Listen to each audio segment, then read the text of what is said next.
Hi guys, I'm just working on the power of Moldavite at the moment and I'm inspired. Distracted. Say it right. Distracted.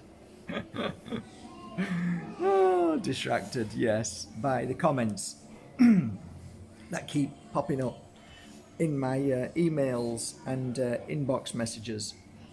So, yeah, I find it fascinating. I think overall, we're all right and we're all wrong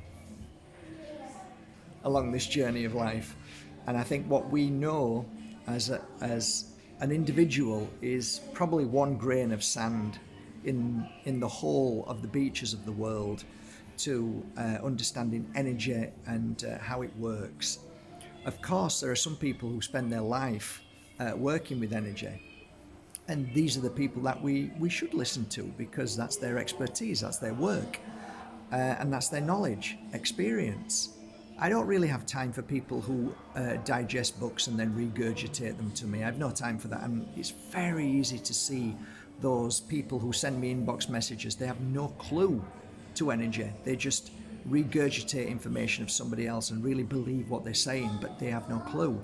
So when challenged, they turn into a greyhound and they're off and running. I like debate. I love conversation, but to be honest, it's very difficult to debate with somebody who's already bought into their religious belief system in energy and dark magic and voodoo and spells. So it's very fascinating.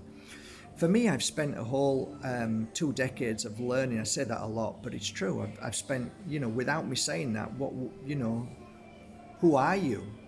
Well, I've spent 2 decades in this field of work every day. So and working with clients, over 10,000 clients. I say that a lot, but I've got to get that through to my clients, because when you're arguing back and you've never actually spent a year or 2 years working with clients, that's not enough. The first 3 years were basically an exercise for me, and it was just learning.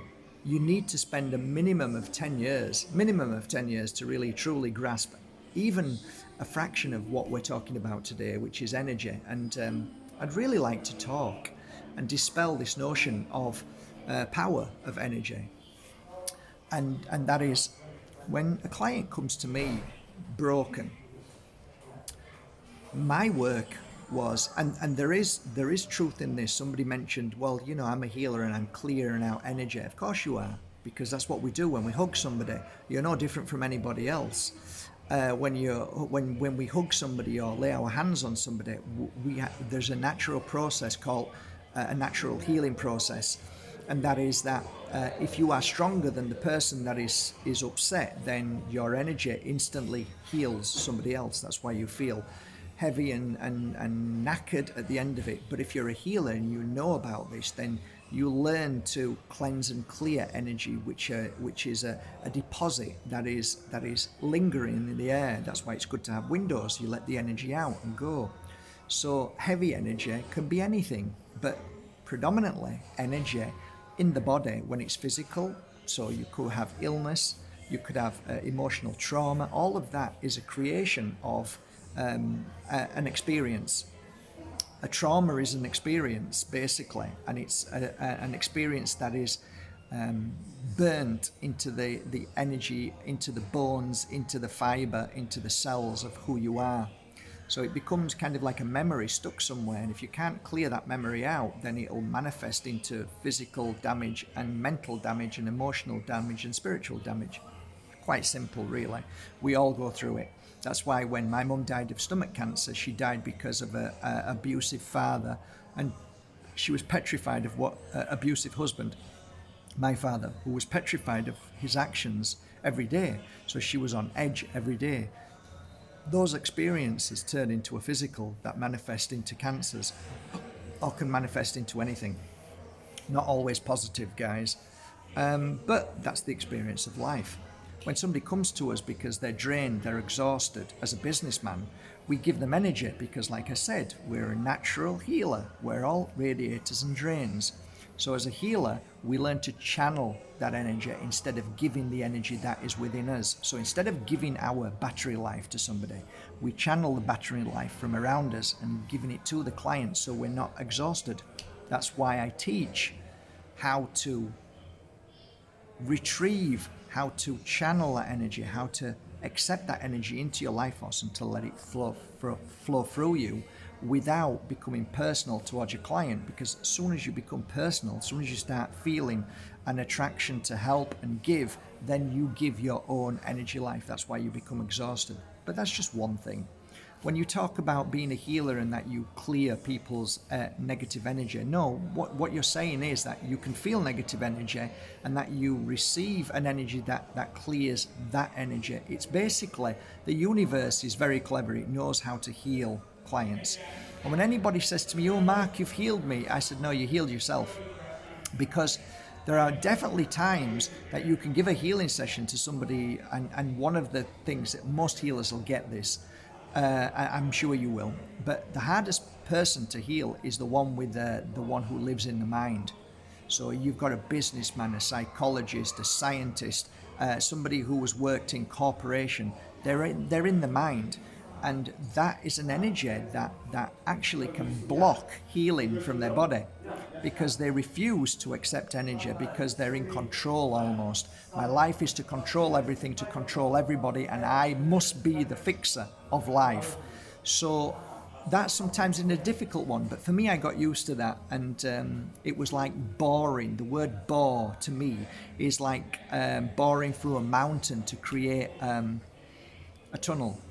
So I'm boring into the brain to release the pressure and the control and the tension and this ego inside them. Once you've cleared that away, then they allow the energy to heal them. So a lot of my clients who were multi-billionaires came to me for a healing session once a month and sometimes once a week. Why? Because they felt better. So it was interesting, but I always used to put it back to them.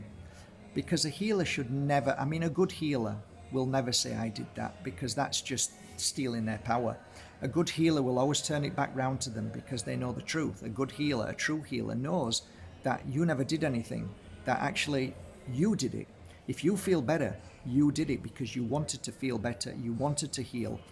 And all we do is give you the energy that passes through us for you to either hold on to or let go of. If you hold on to it, it becomes a seed of light that grows inside you, that then creates a new energy within your life and changes you to a better person, to a healthier person, to a more loving person, kinder, caring person. But if you're walking around saying, "I'm a healer and I'm an amazing healer and I did this and I did that," then I just think you're stealing people's power, because then that person who believes that what you've just said will then always undermine their own truth and power and healing ability. So as a healer, I recognize this from other healers, thinking that's no way to behave, because you didn't do anything. You just played part. You just played a role in something that was facilitating somebody's healing process. So that's a blessing, and don't steal that. Don't grab it and think you're amazing, and don't use it for your benefit. So when anybody says to me, "You healed them," I say, "No, I didn't. You healed you. You did that. You had the power to that." And that isn't a lie. That isn't a lie. That's truth. "Oh, yeah, but I was sick until I met you." No, you just went through a process, and I was just one of the lucky people in your life that was there at the time that you decided to heal yourself. It wasn't my doing. It was your doing. That's a true healer. So all of these egoistic healers who walk around with, fancy clothes and pretending they're amazing, I have no time for those people. That's why I'm very much a loner. And that's why when somebody says to me, "Oh, Mark, I've met this healer, you need to meet them," I'm like, "No thanks, you're okay. I'll just stick to myself," because I've been involved with so much ego around me and so many argumentative people with opinions, and I just don't have time for it, to be honest. And I just think it's a very simple, beautiful, natural thing that a healer is. And a healer is just somebody who facilitates in your moment of divine change, where you become more stronger and powerful in your life, which was always going to happen, whether it was me or somebody else. And that's the bottom line. So to all you healers out there with egos, find somebody else. To all you people who continually tell me that this healer did this to you, and they may change your life. No, they didn't. No, they didn't. You changed your life. Stop putting it back into other people's palms into their hands. Stop giving your power away to people. Stop it. Just stop it. Virtual slap. Virtual slap. You're the power. You're the healer. No one has the power over you. Nobody's the stronger healer than you. We are all equal in energy, and we all have our divine moment, our time where we strengthen, we become stronger, we become more aware. And that's just a divine thing that we have no, we can't push, we can't force it. It just is. So I just said through those years that I worked, sometimes I was lucky enough to see people change at that moment. Not that I did anything, it was just that it was their moment. And like for me, one day I might change and become stronger, but that will happen when it happens.